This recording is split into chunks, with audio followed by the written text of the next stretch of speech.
I'm Eder, and I'm going to speak about Guantanamo, the terrorists, or even fire the terrorism. I strongly believe that Guantanamo Bay, what is done there, fuels the terrorism, as it gives the extremists something to hold on to, something to go against, something to hate. Some people may say that indeed Guantanamo is working as a deterrent for the Islamists to get into the more extremist groups like the jihadists and so on. But there is no actual proof of this. I mean, we all know that the jihadists, they have their own beliefs, their strong determination, and they have some kind of fanatic fever. Apparently, it is not being affected by the fact that they can go to Guantanamo, to the prison. I mean, their determination is not being hurt. So, I mean, we have just heard about that. There are many cases of terrorists that have been there, and after being released, have gone back to their activity. So, I mean, the deterrent effect is not there. It's not working.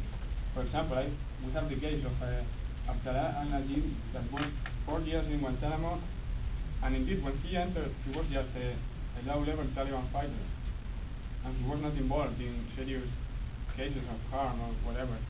But later on, after being there, something changed on his mind, and he became a suicide bomber. So it seems that just like the prison increased his persistence on his beliefs. And even the U.S. Defense Department says and recognizes that as many as 71 former Guantanamo detainees are believed to have returned to Al-Qaeda ranks. So the deterrent effect is not there. And indeed, if we look at the numbers, the incidents have not decreased over the years. I mean, if you look at the numbers, I have here them. You can see some peaks and some lows, but there is no actual tendency to go down. So you cannot say that it's working for them, preventing that, for them becoming afraid of that and leaving the activity. And indeed, there are some clues that show that the jihadists are using Guantanamo to recruit people too. I mean, they depict that as an every tool that shows that the U.S. disregard for their dignity. And we cannot blame on them. We cannot blame on them about this, because indeed they are not treating them. They are not treated as human beings. So this is just getting more people involved in this. I mean, and the U.S. position of supporting the other governments, like the Egyptian one or the Saudi Arabian one, that support this technique is not helping. I mean, it's just even raising more hatred about this. There are some polls that show that from 2001 to 2005, there was a high increase in the hatred against the U.S. all over the Islamist countries. And if we look at the history too, we can see that these techniques have not worked in the history either.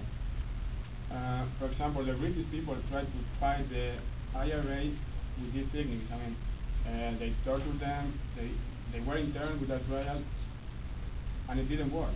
I mean, it's just the support of these groups rise in national districts, in Swiss.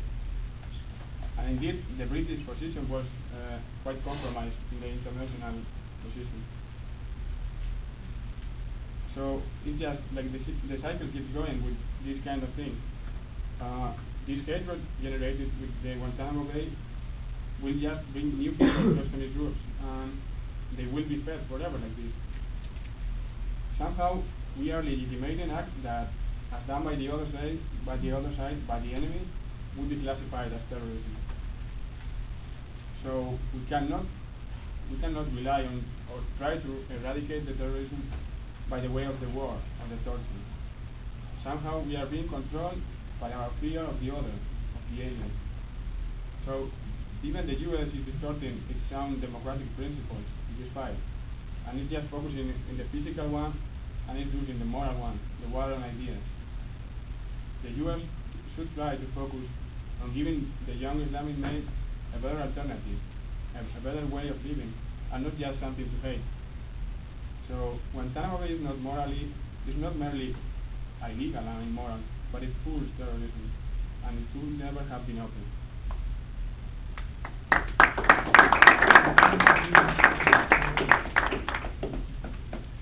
My name is Jeannie Yeager, and the threat of detention in Guantanamo Bay helps deter terrorism.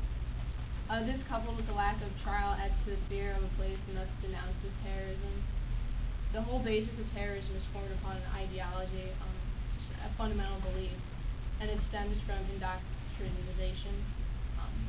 If there's even one seed of doubt in a supposed terrorist, then it is likely that that person will in question will not commit a so-called act of terrorism. However, you can't measure deterrence if it works or not, because you can't measure if a crime hasn't been committed. So if somebody doesn't act on their terrorist beliefs, you don't know that. Also deters terrorism in the aspect that it disrupts terrorist groups. Putting an important section of a terrorist group in prison obviously stops the coordination of it, and also the recruitment of younger members. This makes it harder for terrorist groups to operate efficiently. The presumption is that during the time the U.S. will have gathered adequate intelligence and information upon which to destroy the group, and the war on terror is that little but never ending. Lastly, by releasing detainees from Guantanamo Bay, they actually return to their terrorist activities. Many terrorists that have been released from Guantanamo Bay have returned to terrorism. The Washington Post reported in 2005 that at least 10 of 200 detainees released from Gitmo were later captured or killed while fighting U.S. coalition forces in Afghanistan and Pakistan. This is a relatively high number, given the fact that only a small percentage of those that return to terrorism will later be caught or killed. Clearly, there is a reason why these terrorists are being held, and to protect the world from their aggression.